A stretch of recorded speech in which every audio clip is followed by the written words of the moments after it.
যাদের যাদের মিটার এরকম দাগ পারে তাদের কিন্তু মিটার বিল কিন্তু বেশি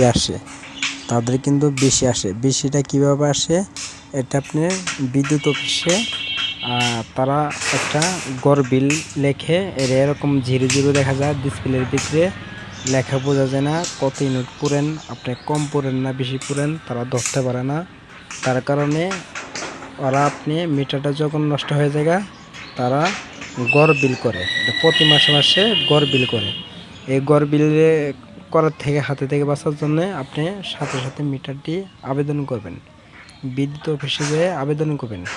অফিসে যেয়ে আপনার একটা কারেন্ট বিলের একটা পুরনো একটা কাগজ নিয়ে যাবেন, যে কোনো একটা কাগজ নিয়ে যাবেন, নিয়ে যেয়ে আপনি আবেদন করবেন। আবেদন করলে মিটারটা চেঞ্জ করে দিবে, নতুন একটি মিটার দিবে।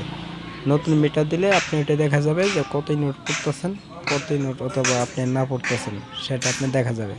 আর এরকম যখন দাব পারে, লাইট যখন দাব পারে তখন কিছুই বোঝা যায় না, তারা আপনাদের কাছ থেকে বেশি বেশি আপনি বিল নিয়ে দেখা যায় যে আপনি পড়তেছেন 50 ইউনিট, আপনি 100 ইউনিটের বিল নিয়ে গেতে চাকা।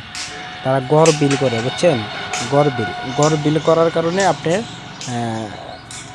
এই মিটারে বিল বেশি আসে। এরকম যাদের সাথে সমস্যা হয়, মিটারগুলি কেটে যায়, এই দাব পারে এরকমভাবে তারা চালাবেন না।